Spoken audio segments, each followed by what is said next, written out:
Hello, McNair Mentors. Welcome to our session on mentoring upper level students. We often get questions about what to do for the student who seems to have it all together. Let's look at several areas to keep in mind when you're mentoring upper level students. We often hear from mentors that their mentees seem to have it all together and don't need them.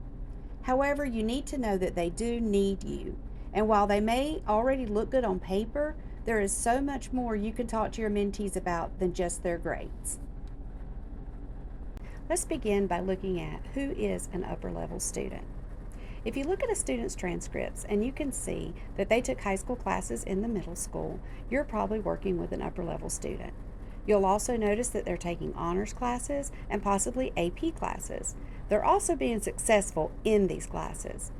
These are the students who come to you who seem to have everything together and could probably actually teach us a thing or two. These are the students that we call the upper level student.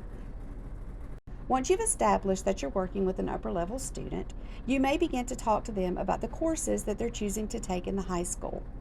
When you look at their grades and you see that they're making A's in their classes, you may recommend that they take honors level classes for some of their core classes. They will still need to get teacher approval to take the honors level, but sometimes all they need is just that little push to challenge themselves. You can also look and see that the students are making A's in the honors level classes that they currently take. If this is the case, you may suggest that they take AP classes if it's something that they have a deep interest in, or if it's something they feel like they could be successful taking it to the next level. Also be aware that Rutherford County Schools participates in the College Career Promise with Isothermal Community College. Students can earn an associate's degree or just take some online classes that spark their interest or will fulfill some of their general education requirements when they go to college. Sometimes just a little bit of encouragement from you will push the students to challenge themselves and up their game in these classes. When working with the upper level student, you will probably get questions about taking the SAT or ACT. If you don't, you should recommend to the students that they take the test after the completion of Math 2. They should also take the test no later than their junior year. Be sure to encourage the students to do a little research and find out whether the SAT or ACT is best suited for what they need. You need to encourage the students to test early, test again if they need to, and also be available for the free ACT the second semester of their junior year.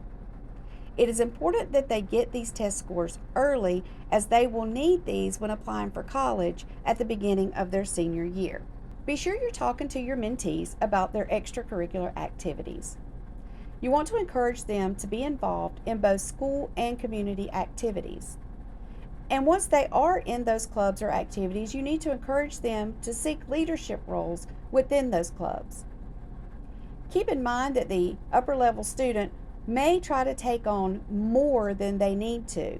So you want to talk to them about not being spread too thin. Of course, you also want to encourage students to at least be involved in one or two activities within the school or the community. When looking at a student's service learning activities, you want the student to be involved in activities that are meaningful to them. They might get involved volunteering with groups that have something to do with a career that they're interested in, or just in something that they're curious about. We would like to see varied service learning hours on a student sheet so that we see that they're exploring several different avenues. Also, encourage the students to know that these service learning hours, along with their extracurricular activities, are great topics for interview questions. So when they are interviewing for college scholarships or jobs in the future, they can pull on these experiences to have things to talk about when they're trying to get that job or get into that university. Another thing you can work on with the upper level student is their interview skills.